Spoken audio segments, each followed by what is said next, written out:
Hey, Andy Harris here with Action is Power Consulting. Very excited to be here with you today at the Edge of Greatness Summit. And I want to talk to you about discipline, but not just discipline, but how do we actually become disciplined? It's not just doing different things over and over and over consistently, even when you don't feel like it. That's part of it. But how do we do that? How do we actually become disciplined? Because if we are disciplined for a super long time, doing things over and over and over again that we do not want to do, we might be disciplined, but we're going to hate it. There's a different way to become disciplined, and I'm a prime example of that. August 18th of 2023, Alex Hart, which is at iHeartSports_ on Twitter, wrote a thread that was a shout out to different creators across the platform that have had an impact. And I was blessed to be on that list. And on that list, he had next to each person's handle why he wanted you to follow him. And next to my name said discipline. Well, as I was scrolling through Twitter and looking at different things that day and seeing the notifications that I had, when I came across Alex's and I saw discipline next to my name, I immediately started to cry. From a tweet. And it wasn't because he put me on that list, and though I was grateful for him doing that, it was because it said discipline. I was never a disciplined person before. That is not who I was. If you had asked any one of my friends growing up, if you asked my ex-wife, if you asked different people that I worked with, if you asked my bosses, yeah, I might have been fun or enjoyable to be around, or did a good job at different points, but I was never disciplined. I did not do the hard things when I needed to do the hard things. But it wasn't for lack of effort or not wanting to do it. I just couldn't get myself to do it on the days I didn't want to, and I could never figure out why. Well, I was broken. June 1st, 2021, my wife at the time sat me down and asked for a separation. And while I want to say that that was the day that I broke and changed, no, that was the day that led me to rock bottom. That was the day where I realized who I actually was.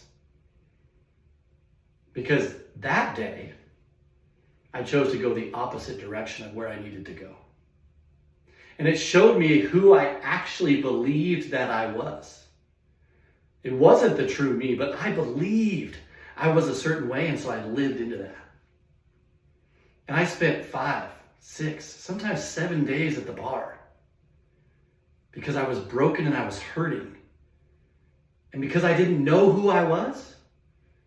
And for the fact of the matter, which we'll talk about later, I didn't know whose I was. I couldn't get back up.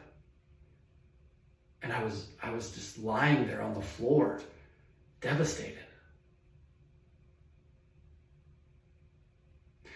And the only way that I got back up was in discovering who I was. Who I truly was, because I discovered whose I was. Identity change is the only way for us to actually become disciplined in what we need to do. And so point number 1 that we have for us today is identity change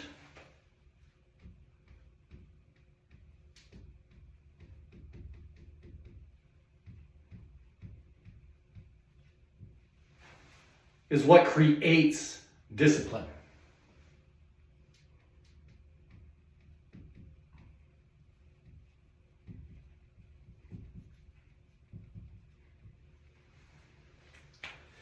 Now you might be thinking, there's people out there that are extremely disciplined, just naturally. I remember growing up with some of these people. They were disciplined. They could do things when they didn't feel like doing them. They'd just get out of bed and they'd go do it. But I would also argue that they had an identity. They knew what they wanted to go after. But what's interesting is I knew what I wanted to go after. I knew I wanted a good marriage. I knew I wanted a family. So why did it take that getting wrecked for me to figure out who I was? It's because I didn't know who I actually was and what I actually wanted. And so when I found who I am, spiritually, mentally, and physically, I was able to be disciplined. February 4th, 2022, I stepped on the scale at 351.8 pounds. I knew I needed to change, but I didn't know how. Because I had tried before and failed, and I knew I needed to get physically healthy, but I didn't know how to get there. I didn't know what to do. Now, I knew conceptually what to do. I've tried many times before, but I always failed because I didn't know who I was, and so I just try to be disciplined. And what you'll find out with discipline, if you do it for long enough, is that discipline is only behavior modification unless you actually know who you are and where you're going. Because if you don't actually want it, if you don't actually want to get healthy, if you don't actually think that is part of who you are and who you are at your best, then when it gets difficult, you're not going to go. And so in October of 2022, I went on a retreat, and I was still about 333 pounds at the time. And when I was on this retreat, I was hearing stories about fathers and sons. And I was thinking back to my son and who I wanted to be. And you might be thinking I'm going to start talking about finding your why, and I'm not. But that conference spoke to me. And I gave my life back to Jesus, and I surrendered. And that's the first piece to identity, is understanding whose you are. Whose you are. Because once you figure out whose you are, you can actually become who you are. And that is the truth. Because you're going to hear lies all the time in your life. We all have grown up with different things in our head and different identities that we have held on to. Because everything that you do in your life is based in a belief that you believe, that you think in your head. We don't do anything that's not based out of a belief. Yes, we make mistakes. But when they're consistent mistakes over and over and over again, it's based in a belief. And that's the same thing with discipline. Because I would actually argue that I was one of the most disciplined people in the world at being undisciplined. Because I would do the same things over and over and over. But they weren't the things that I wanted to do. And so once I knew who I was spiritually,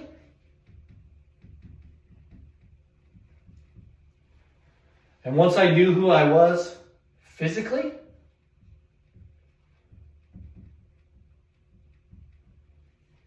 I started to understand who I was mentally.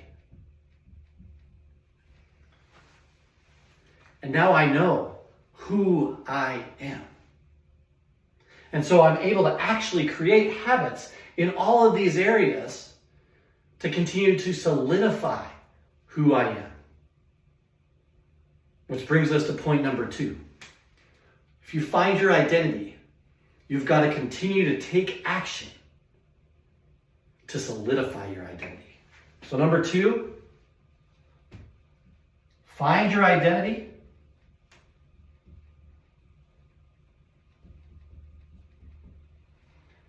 Take action.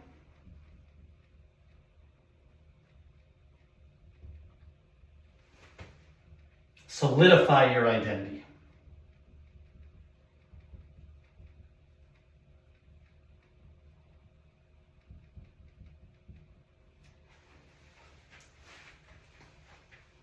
This is a critical piece to consistency with discipline.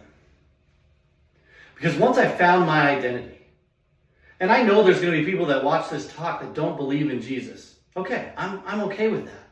But I've got to speak to you out of the conviction that I hold to know that he is true. Because without him, I'm not here today.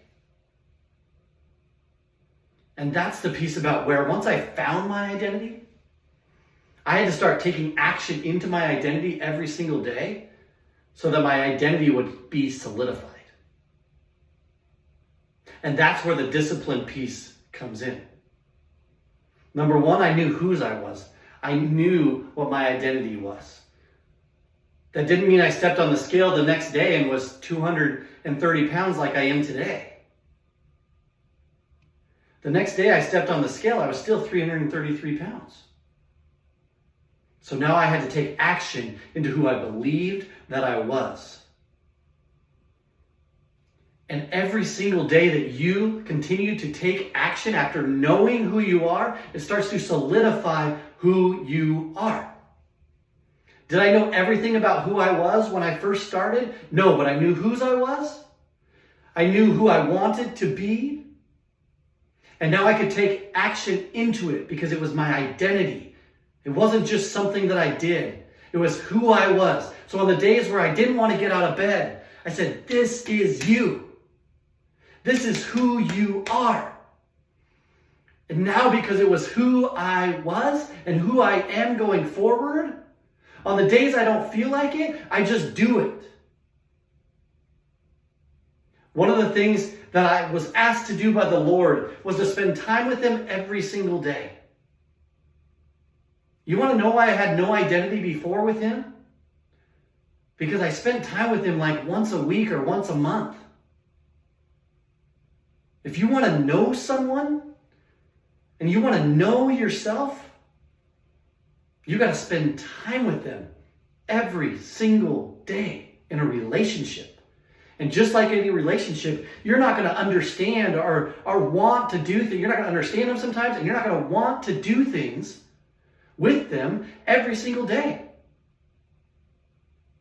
So you have to commit to doing it because it's who you are.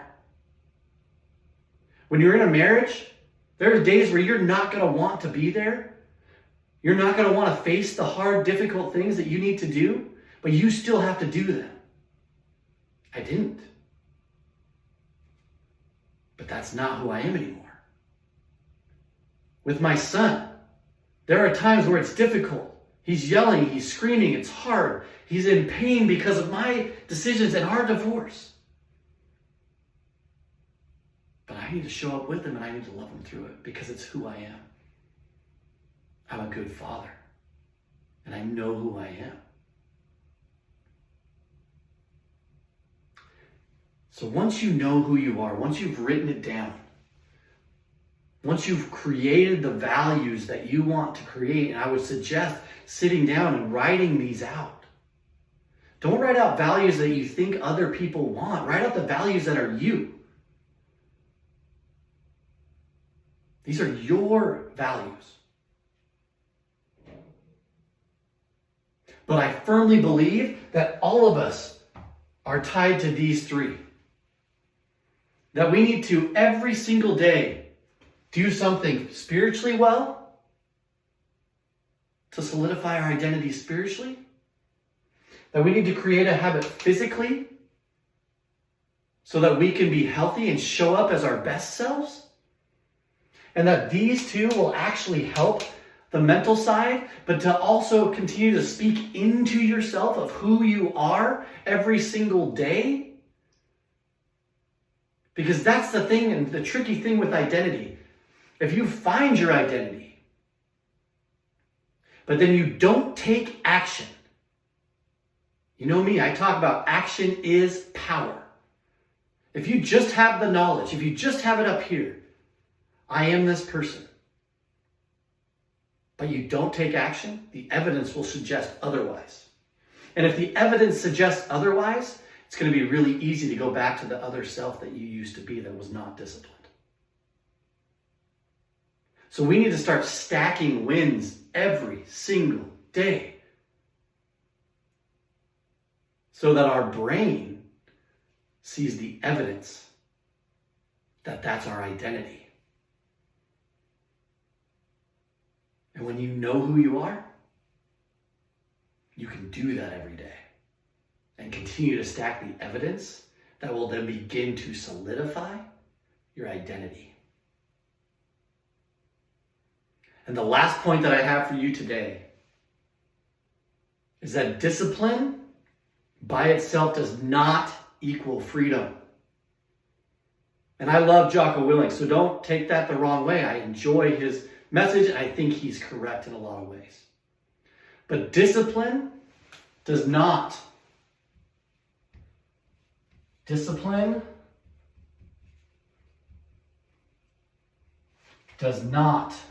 equal freedom. Discipline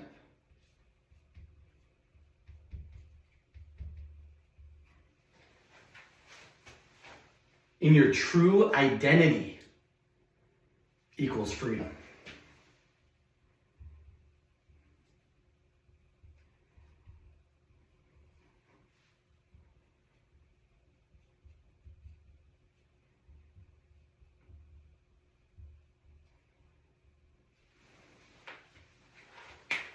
Discipline does not equal freedom.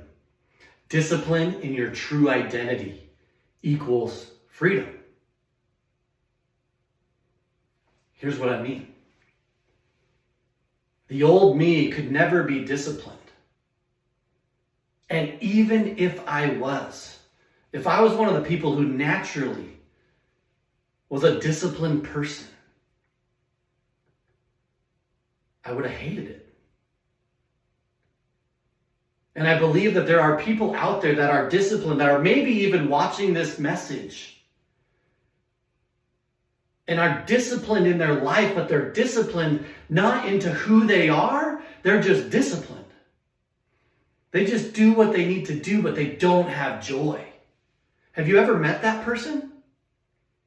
Have you ever met a person that was the most disciplined person you've ever met, but they seemed miserable? They might have been healthy in some ways. I think discipline will always create good things. But it may not be a good outcome here or here.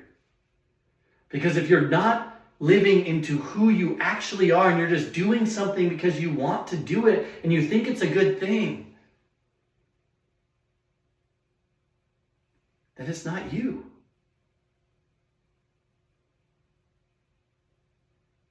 Why would you want to be disciplined and going hard after something where you have to make really hard decisions and do things on the days that you do not want to do it and hate it?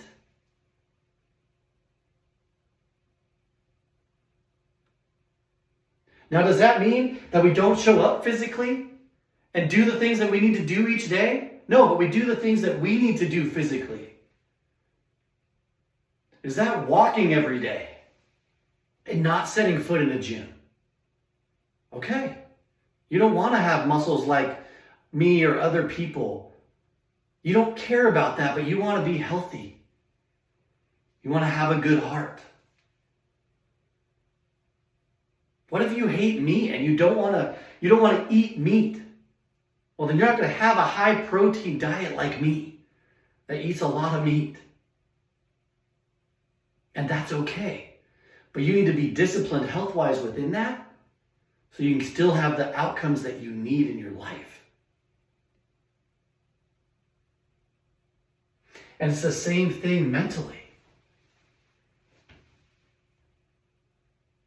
We need to be able to walk in a way that's not going to create more anxiety, more indecision, more fear, more worry in our life.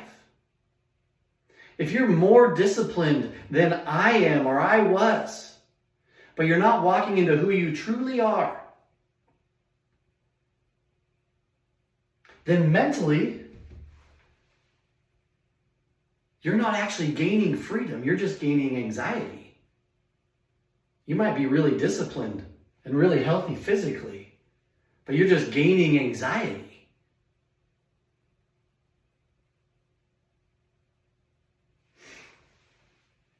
Identity change creates discipline. It creates discipline. But then you've got to find your identity. You've got to continue to take action in your identity so that you can solidify your identity. But remember, as you are finding your identity and creating the values that you want to have in your life, think about the things that you want to show up for on the days that you don't feel like it. I was talking with a friend today, Brandon Luttrell, the Ekin Dude, on Twitter. And he was talking about doing a 70.3, which I am now signed up for. And he said this to me, and it spoke to this identity piece. I wouldn't do this if it didn't add value to my life. Because it's too much of a time commitment for me to do it if it did not add value. So figure out those things that add value to your life, that are a part of who you are and who you want to be, and then go after them every single day. Because if it's not who you are,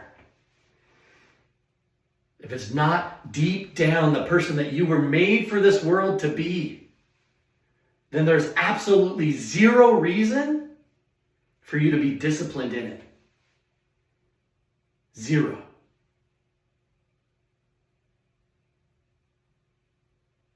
So next time you think about creating a habit, creating a new habit that you need to do,